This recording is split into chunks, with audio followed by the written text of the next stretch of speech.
और इस सम्मान को देने के लिए आधार पहले से ही तय।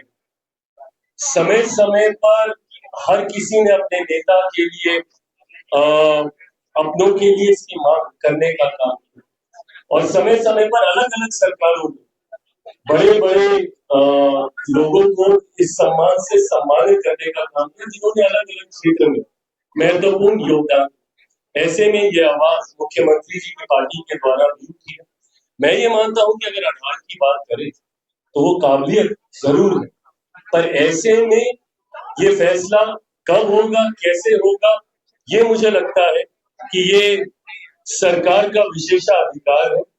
सरकार के समक्ष लोग अपनी बातों को रखें, परंतु का फैसला सरकार के द्वारा ही लिया जाए। और मेरी पार्टी की परंपरा रही है कि हम लोग हर साल अपने सांसदों से फीडबैक लेते हैं उनके परफॉर्मेंस को लेकर। सेम यही फीडबैक दिसंबर के आखिरी हफ्ते में तमाम सांसदों से मांगा गया है और जिसकी रिपोर्ट केंद्रीय कार्यालय में सबमिट कर दी गई। मैं विस्तार में इसलिए बता रहा हूँ ताकि ये विश्वास आपके माध्यम से जनता को हो कि मैं सिर्फ अपने सांसद विधायकों सिर्फ चुनाव जिताने तक के लिए ही मेरी जिम्मेदारी नहीं है, उनका परफॉर्मेंस उनके क्षेत्र में बेहतरीन रहे ये भी जिम्मेदारी मेरी बनती है और ये अकाउंटेबिलिटी बनी रहे, ये चर्चा होती है। आपने मुझे नहीं पता कौन सी रिपोर्ट के आधार पर, मुझे लगता है बाद में शाम को भी आपके साथ इस पर विस्तार से चर्चा कर लेंगे, पर सांसद निधि का एक भी रुपया फाइनेंशियल ईयर एंडिंग तक नहीं रहेगा। कई बार एज अ स्ट्रैटेजी मैं भी कई बार ये करता हूँ कि हम लोग लास्ट तक एक चंक को हम लोग होल्ड कर रखते हैं। कई बार कुछ विशेष परिस्थितियां आती हैं, कुछ अनफोर्सीन इंसिडेंट्स ऐसे होते हैं जहां पे आपको राशि की तत्काल इमीडिएट रिक्वायरमेंट होती है, तो हम लोग एक अमाउंट को हम लोग होल्ड करके रखते हैं कि हर सांसद का एक अपना वर्किंग का तरीका होता है। सवाल आपका तब जायज बनेगा फाइनेंशियल ईयर की एंडिंग में या कार्यकाल की समाप्ति पर, अगर उसके बाद भी अनयूज्ड कोई फंड रह जाता है तब आपका सवाल जरूर जायज होगा।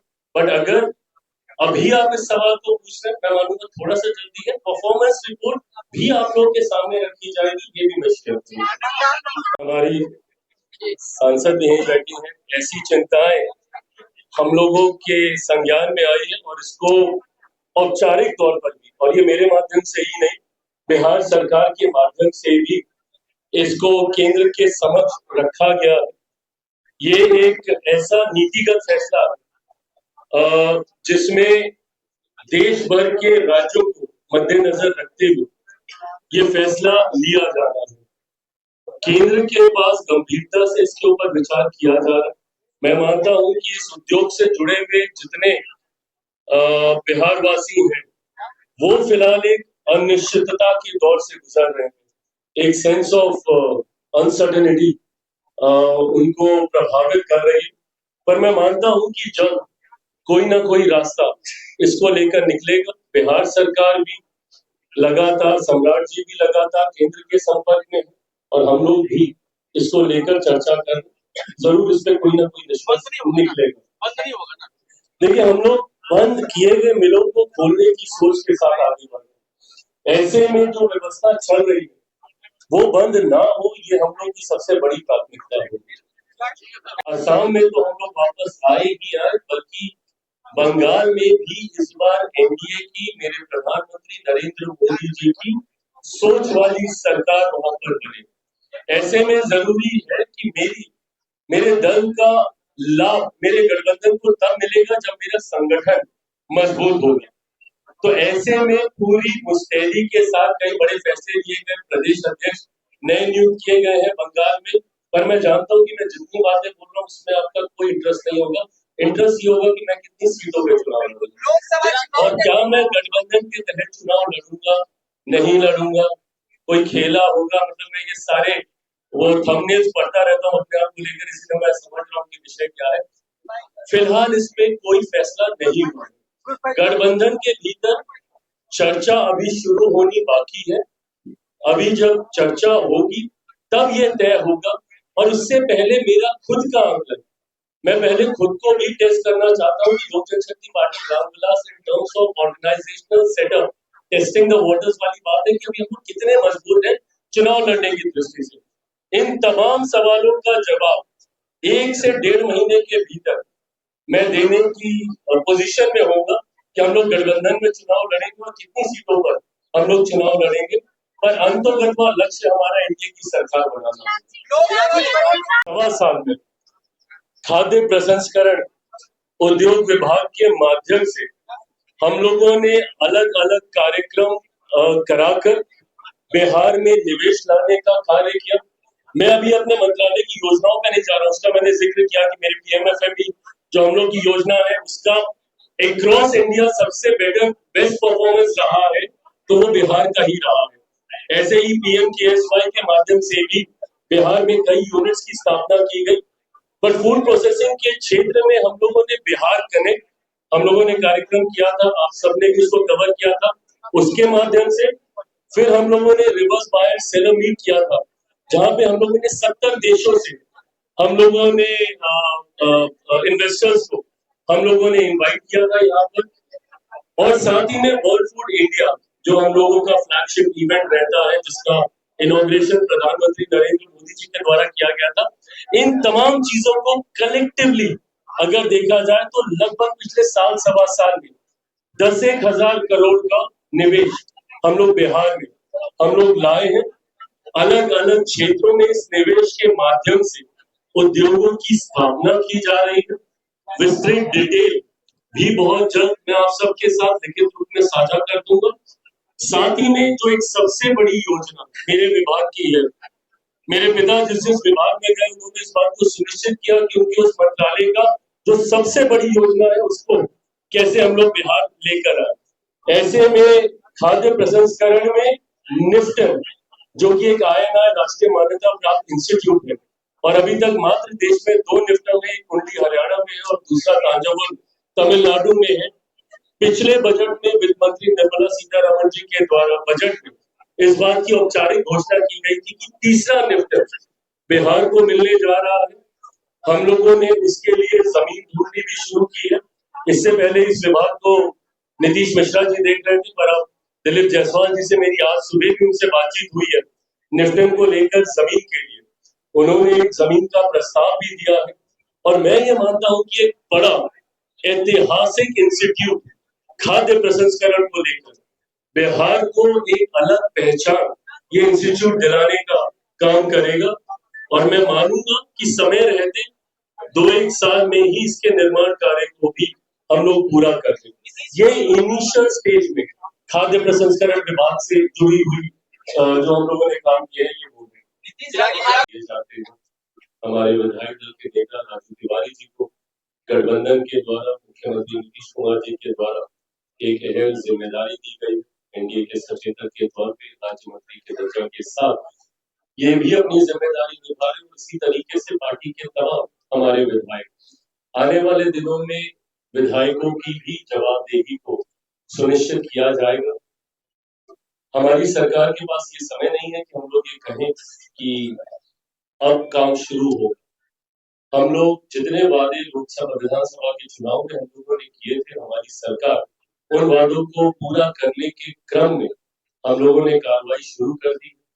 शुगर मिल का मुद्दा अलग अलग मंचों पे मेरे द्वारा तो उठाया ही गया था। हमारे प्रधानमंत्री जी भी इसको लेकर चिंतित रहे। ये अहम विभाग की जिम्मेदारी हम लोग के पास है, जिसके ऊपर फैसला पहली ही कैबिनेट में लिया गया।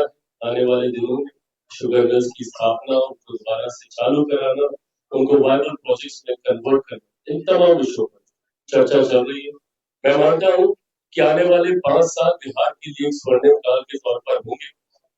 इन 5 सालों में डबल इंजन की सरकार का लाभ मेरे प्रदेश को मिलेगा और 5 सालों के बाद जब पुनः हम लोग चुनाव में जाएंगे तो इस चुनाव में किए गए हर एक वादे को पूरा करते हुए पूरी जवाबदेही के साथ हम लोग चुनाव में जाएंगे।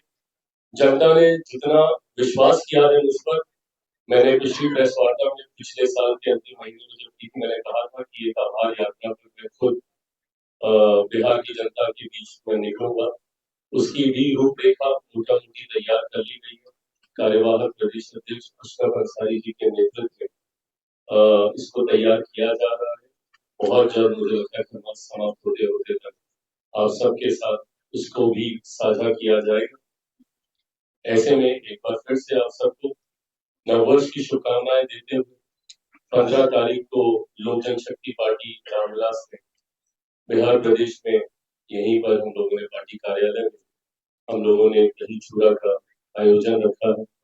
आज मेरी मुख्यमंत्री नीतीश कुमार जी से भी मुलाकात हुई, जहां उनको नववर्ष की शुभकामनाएं देने के साथ साथ दही चूड़ा के भोज के लिए भी उनको आमंत्रित किया गया है। एनडीए के तमाम साथियों को इसका निमंत्रण किया है। मैं आप सबसे भी व्यक्तिगत तौर पर यह आग्रह करूंगा कि आप सब भी उसमें सम्मिलित हो और मकर संक्रांति से एक नई ऊर्जा, नई सोच, नए जोश के साथ हम लोग विकसित बिहार के निर्माण में सब मिलकर अपना योगदान दें, तभी 2047 तक हम लोग विकसित भारत बना पाएंगे। बहुत बहुत धन्यवाद। पता है, जितनी सनसनीखेज लगती है सुनने में ना, इनका कोई ज्यादा महत्व होता नहीं है। मैं ये मानता हूं कि आज की तारीख में एनडीए को जरूरत नहीं है कि हम लोग कोई ऐसी परिस्थिति तैयार करें कि विधायकों को चुने या अपने साथ लाने के हम लोग बहुत उत्साहित हो। एक मजबूत सरकार है, 200 प्लस से ज्यादा विधायकों के साथ हमारी एनडीए की सरकार चल रही है। मैं इतना जरूर मानूंगा कि विपक्ष के कई ऐसे दल हैं जिनके विधायकों ने समय समय पर संपर्क जरूर किया है, उनकी इच्छा जरूर रही है। मैं खुद भुगत रहा हूँ, मेरी पार्टी को तोड़ा गया है, तो मैं उस दर्द को समझता हूँ जब किसी दल के टूटने की परिस्थिति आती है। और मैं कतई ऐसी किसी परिस्थिति को एनकरेज मैं नहीं करता हूँ। बट हाँ, मेरे पार्टी के नेताओं के संपर्क मेरे से कुछ लोगों ने संपर्क साधा है, आते हैं नहीं आते हैं, टूटते हैं नहीं टूटते हैं।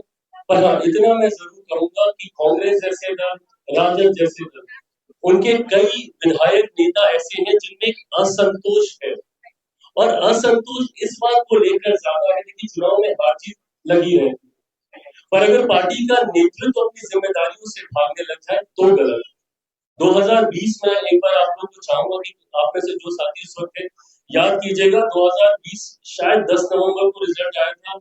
मैं शायद डेट में आगे पीछे गलत हो सकता हूँ, बट जिस दिन रिजल्ट आया था उसके ठीक अगले दिन मैं आप लोग के सामने था। अगले दिन मैंने आप लोगों से प्रेस वार्ता की थी, जिम्मेदारी ली थी कि हाँ मेरी पार्टी चुनाव हारी है, हम लोग का प्रदर्शन वैसा नहीं था।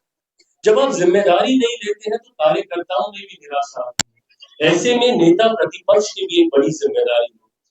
पूरे सदन के सत्र से आप गायब रहते हैं, आप कहीं आए जाए परिवार के साथ रहे, मुझे कोई दिक्कत नहीं। पर जब सत्र चलता है, ऐसे में जब आप जिम्मेदार पद पर होते हैं तो आपकी अहमियत और ज्यादा होती है। आप उस दौरान नहीं दिखते, आप संवाद नहीं करते मीडिया के साथ, आप कारण पे विश्लेषण करके नहीं बताते कि क्यों राजद की इतनी करारी हार हुई। इतिहास में देखा जाए जिस तरीके से आज राजद जिस स्तर पर पहुंच गई, अगर ये लोग सिर्फ वोट चोरी और बहानेबाजी करते रहेंगे तो वो दिन दूर नहीं जब राजद का नामो निशान मिट जाए। और इनको समझना होगा कि परिस्थिति आज से नहीं 2005 से बनी हुई। इनको तो बीच में जीवन दान मिलता है। 2014 में मुख्यमंत्री नीतीश कुमार जी ने 2015 में इनको जीवन दान दिया, 2020 में मैंने इनको जीवन दान दिया। नहीं तो ये राजद तो 2005 के बाद से खत्म। 10 में एनडीए की ऐतिहासिक जीत रही, 15 में एनडीए जो रहता तो ऐतिहासिक जीत होती, यूनाइटेड एनडीए 2020 में भी चुनाव लड़ता तो भी परिणाम यही रहता। पश्चिम बंगाल में घुसपैठियों को लेकर थोड़ा इस पर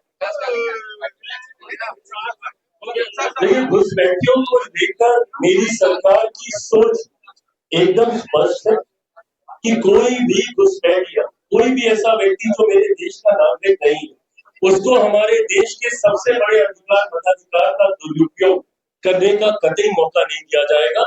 चिन्हित कर एक एक घुसपैठिए को बाहर फेंका। क्यों राज्य की चिंता कर रहे हैं? कितनी जगह सरकार ने की कि उनको परेशानी हो रही है। कांग्रेस की सरकार बता दीजिए कितनी जगह है कि इतना परेशान हो रही है। जो बड़े राज्य हैं, बंगाल, तमिलनाडु जैसे, वो भी इनके पास नहीं है। तो ऐसे में कांग्रेस को कम से कम इसकी चिंता करने की जरूरत नहीं। ये कलेक्टिव रिस्पॉन्सिबिलिटी है जो आपकी जवाबदेही को, आपकी अकाउंटेबिलिटी को बढ़ाने का काम करता है, जिससे हर योजना को अभी तक लाभ ही मिला है जो हम लोग का अनुभव रहा है।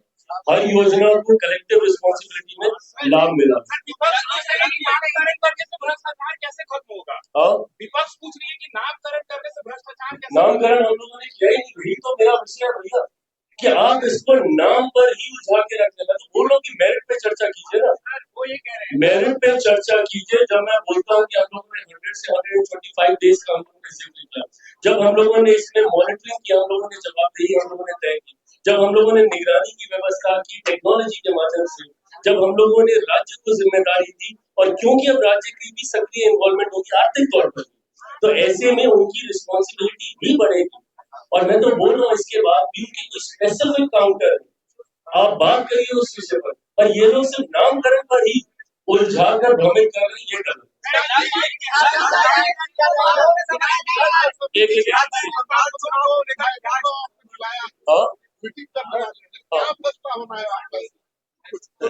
नहीं देखिए, एक तो पहली बात तो नववर्ष में ये मेरी जिम्मेदारी बनती है पार्टी का राष्ट्रीय अध्यक्ष होने के नाते कि मैं तमाम अपने विधायकों के साथ बैठकर न सिर्फ नववर्ष की शुभकामनाएं बल्कि आने वाला साल, अब ये महत्वपूर्ण समय है, ऐसे में मेरे विधायकों की जिम्मेदारी उनके क्षेत्र के लोगों के प्रति,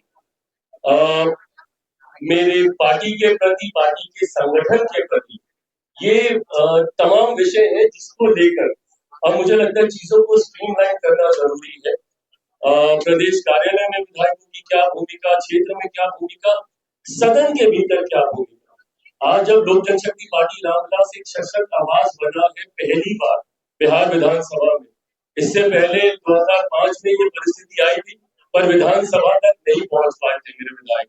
तो ऐसे में जब वो वहां तक पहुंचे हैं तो पार्टी के विषयों को कैसे रखना है, किन किन विषयों पर कैसे चर्चा में भागीदारी देनी है, इन तमाम विषयों को लेकर आज पूरी विस्तृत चर्चा आज हम लोग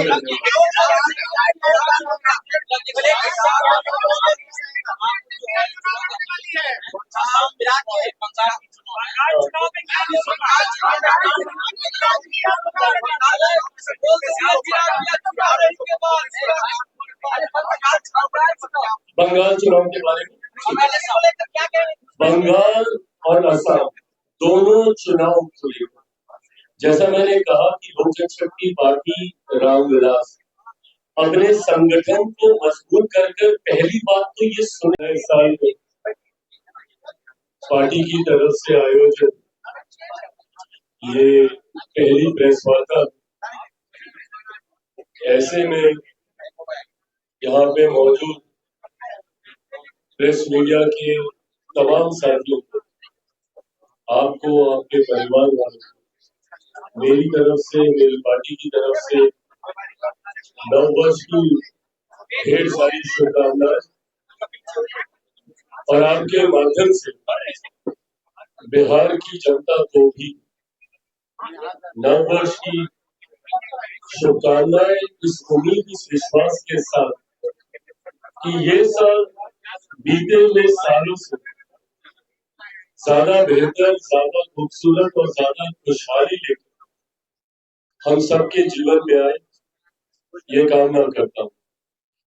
साथियों, आज इस प्रेस वार्ता के माध्यम से यकीनन बिहार प्रदेश से जुड़े हुए कई विषय, पार्टी से जुड़े हुए विषय जो आपके समझ मैं भी रखूंगा, आप लोग के यकीनन कई सवाल भी होंगे, उनके भी हम लोग जवाब देने का प्रयास करेंगे। पर इन तमाम बातों से पूर्व एक राष्ट्रीय मुद्दा जिसके बारे में मैं आप सबके समझ अपनी बातों को अपनी तरफ से, अपनी पार्टी की तरफ से अपनी बातों को रखना चाहता हूँ, क्योंकि विपक्ष ने पिछले कुछ सालों में कांग्रेस, राजद जैसी पार्टियों ने पिछले कुछ सालों से झूठ बोलकर और लोगों को भ्रमित कर कर डराने की राजनीति की एक नई परंपरा शुरू की। जितने भी विषय सरकार के द्वारा उठाए गए या फैसले लिए गए या नीतिगत विषयों पे जब जब सरकार ने अपनी बातों को रखने का काम किया, ऐसे में विपक्ष ने जनता के बीच एक डर का, एक भय का माहौल तैयार करने का प्रयास किया। और इस सोच का नेतृत्व कांग्रेस जैसे दल ने बखूबी तरीके से किया। शुरू से लेकर अभी तक अलग अलग समय पर लिए गए फैसले, भले वो एनआरसी की बात हो, सीए की बात हो या फिर एसआईआर जैसा विषय हो, तमाम इन विषयों को लेकर विपक्ष ने जनता को भ्रमित करने का काम किया। सीए जैसा कानून जो कि नागरिकता देने वाला कानून था, उसको नागरिकता छीनने वाला कानून बताकर देश भर में एक आगजनी का माहौल खड़ा करने का काम किया, जबकि ये ऐसे देशों के अल्पसंख्यक लोगों को नागरिकता देने की सोच के साथ बनाया कानून था, जो अपने देशों में अल्पसंख्यक है और वहां पे बहुसंख्यक मुसलमान आबादी। और इन्होंने क्या भ्रम फैलाया कि मुसलमानों को आरक्षण नहीं दिया जाएगा, मुसलमानों को यहाँ पे नागरिकता नहीं दी जाएगी, बल्कि उनकी नागरिकता छीन ली जाएगी। इस बात का माहौल देश भर में बनाया। आज आप देख लीजिए बांग्लादेश जैसे देशों में किस तरीके से अत्याचार किया जा रहा है धर्म के आधार पर। इन तमाम परिस्थितियों को मद्देनजर रखते हुए इस विषय को लाया। एसआईआर जैसा विषय जो कि देश में कोई पहली बार नहीं, निरंतरता में इस प्रक्रिया का पालन किया गया है, जहां पे समय समय पर वोटर लिस्ट को रिव्यू किया जाता है। कारण कई होते हैं, कई बार कई सदस्यों का दुखद निधन हो जाता है, उनका नाम काटना जरूरी होता है, कई लोग दूसरे राज्यों में चले गए होते हैं, उनका नाम हटाना जरूरी होता है, कई फर्स्ट टाइम वोटर्स होते हैं, उनका नाम जोड़ना जरूरी होता है। तो ये रिव्यू चलता रहता है समय समय पर, रेगुलर इंटरवल्स पे। अब एसआईआर को लेकर क्या वोट चोरी, वोट चोरी, वोट चोरी। बिहार में कांग्रेस और उनके नेता राहुल जी ने 12-15 दिन तक एक ऐसा माहौल तैयार करने का प्रयास किया कि ना जाने अगर एसआईआर आ गया तो क्या हो जाए। और आप लोगों ने देखा कि हंगामा सड़क पे तो किया, बट जहां पे औपचारिक आपत्ति दर्ज करानी थी, किसी ने जाकर वहां पे कोई आपत्ति दर्ज नहीं। और ना ही भाई हम लोग के भी तो बीएलए हैं हर एक जगह पे, हर बूथ पे। हम लोगों के बीएलए के माध्यम से भी कहीं हम लोग को कोई ऐसी शिकायत नहीं आई कि ये गड़बड़ी हुई, वो गड़बड़ी हुई। और अगर इतने बड़े स्तर पे कोई गड़बड़ी होती तो भैया बिहारी है, खामोश थोड़ी बैठते, सड़क पर आते अपने हक, अपने अधिकारों के लिए। ये वो फ्री बीच में नहीं गिना जा सकता कि आपको महीने के इतने रुपए मुफ्त में आपको दिए जा रहे, दिए जा रहे, दिए जा रहे। ये महिलाओं को सही मायनों में आर्थिक तौर पर सशक्त करने की सोच के साथ इसका निर्माण किया। 10,000 रुपए से आप अपना प्रोजेक्ट बेसिक तैयार कीजिए, उसके बाद 1,90,000 रुपए और टोटल 2 लाख रुपए की योजना से आपके व्यवसाय को स्थापित किया जा सकता। और मैं मानता हूं कि ये रकम एक छोटे उद्योग को लगाने के लिए ग्रामीण क्षेत्र में अपने में काफी। मेरे खुद के मंत्रालय में पीएमएफएमई की योजना इसी सोच के साथ, जिसका लाभ देश की एक बड़ी आबादी को हुआ। और सबसे ज्यादा बेस्ट परफॉर्मेंस स्टेट उसमें बिहार रहा इस साल, जहां पे पीएमएफएमई ने बेस्ट परफॉर्म किया, जहां पे छोटे उद्योग लगा के गांव देहात में रह रहे महिला पुरुष अपने आप को उद्यमी बना के जॉब सीकर से जॉब गिवर्स की भूमिका में आते, 2-4 लोगों को अपने नीचे रोजगार देने की क्षमता वो तैयार करते। ऐसे ही इस योजना के तहत 10,000 और 1,90,000 से जब महिलाएं अपने पांव पर खड़ी होंगी तो पूरे परिवार को साथ लेकर खड़ी होगी। इन योजनाओं का ये लोग विरोध करते हैं।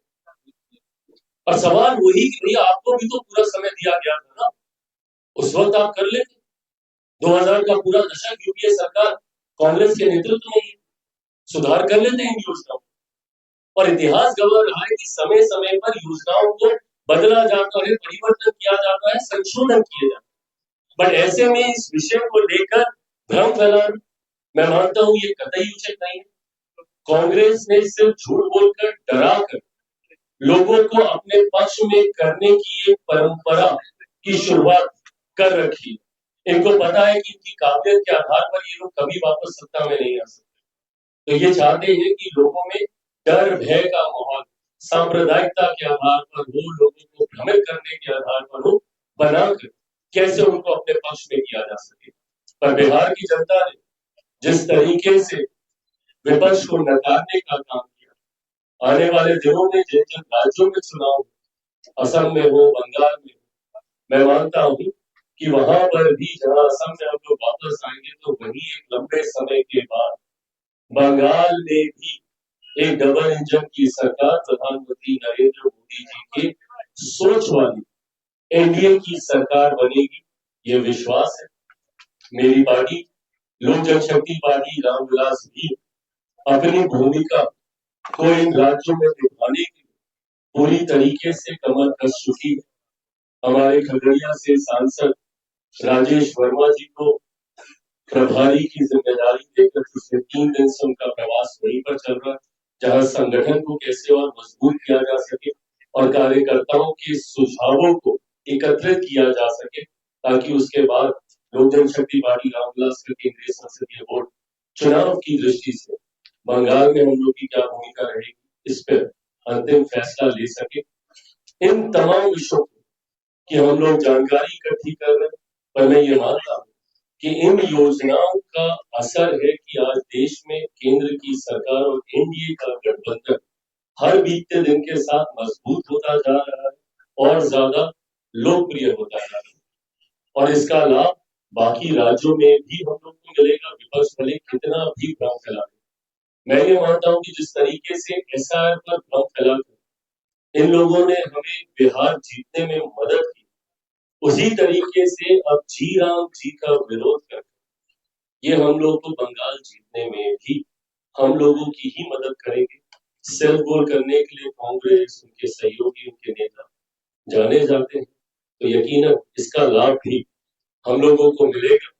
नव वर्ष में लोक जनशक्ति पार्टी रामविलास भी पार्टी के संगठन के विस्तार को लेकर आगे बढ़ने का काम कर रही है, जहां आने वाले दिनों में बहुत जल्द राष्ट्रीय समिति में भी कई बदलाव पार्टी के द्वारा किए जाने हैं। मैं मानता हूँ कि इस महीने के आखिर तक उसको भी आप सबके साथ साझा कर दिया जाएगा और उसी के अनुरूप बिहार में भी संगठन के स्तर पर कई महत्वपूर्ण बदलाव किए जाएंगे। ऐसे में नई जिम्मेदारियां पार्टी के कई नेताओं को दी जाएंगी। पार्टी आज एक मजबूत स्तर पर पहुंची है। हमारे विधायकों की एक अहम भूमिका है, हमारे मंत्रियों की एक अहम भूमिका है, जहां संजय सिंह जी, संजय पासवान जी बिहार कैबिनेट में मजबूती से लोक जनशक्ति पार्टी रामविलास का पक्ष रखने का काम कर रहे। इससे पहले जब भी आप लोग के कोई तीखे सवाल आते थे तो मेरे पास जवाब होता था कि मैं सरकार का समर्थन कर रहा हूँ, मैं सरकार का हिस्सा हूँ। पर अब अगर